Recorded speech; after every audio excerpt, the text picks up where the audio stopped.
I'm going to talk about the book Native Son by Richard Wright. Um, that was an emotional roller coaster that I was not ready for. It follows the life of Bigger Thomas, an African American man in a predominantly white and racially separated society. Um, Bigger is described as having a really hateful soul. He has a lot of resentment towards white people because he feels that they're the reason that he was born into poverty, and they're the reason that he's going to have a hard life, and they're the reason that he's going to die in poverty. Bigger's mother, completely aware of all of this, still has so much faith in their family, although they were given the short end of the stick. She sets up Bigger to work for Mr. Dalton. Mr. Dalton's a rich white man, and he has a wife, Mrs. Dalton, blind as a bat, and then a daughter, Mary, who has a communist boyfriend. Bigger, after living with them for a while, he's really confused because they don't treat him as a slave or as a servant even. They treat him as a person, which is weird to him because he's so scared of white people. He fears them. And they don't even treat him badly, but he fears the power that they have over him in his mind and in society.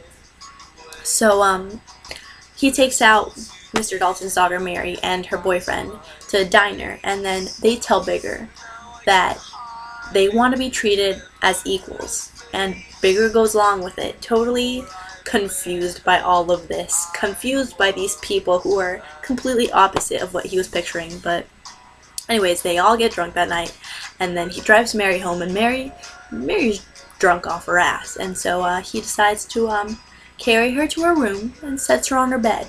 And then Mrs. Dalton walks in on them, but Mrs. Dalton, let me remind you, is completely blind and can't see a thing. But Bigger is terrified that she'll be able to, sense his presence or something, I don't know. He grabs a pillow and puts it on her face. Just keeps it there for a while. Then what happens?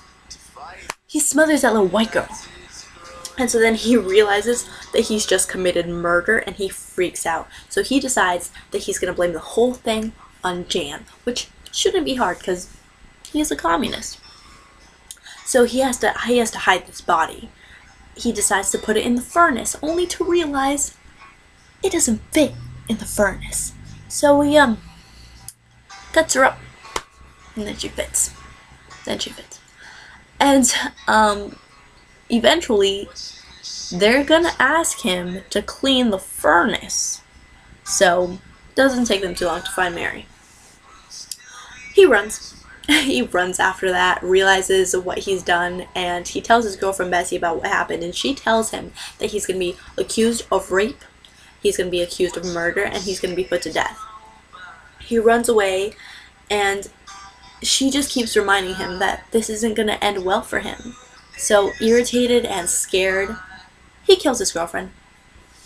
He beats her with a brick, and then shoves her out of the window. That's how he kills his girlfriend. Obviously, he can't outrun the cops, so they catch him and take him into custody. Oddly enough, the only person trying to help Bigger at this point is Jan, the man originally blamed for the murder. Jan hires a lawyer, Max, and then Max analyzes the situation and kind of thinks about it. And then Max's argument is that Bigger is a native son. He was born in a society telling him that everything that went wrong in the world was his fault. He was born in a world telling him that he was bad. Eventually, he just started believing in it. He was put to death in the end, and that's how it ended, but that wasn't the point. The point was that there are no bad people, only bad choices.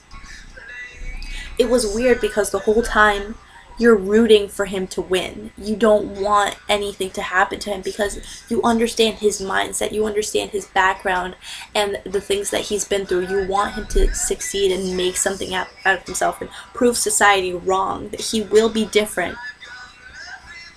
But realistically, we can't set these people up to fail and then try not to blame them for it.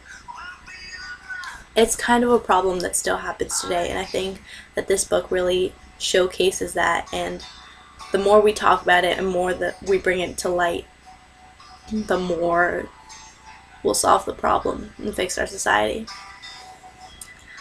It was a really good book, and I think you guys should read it.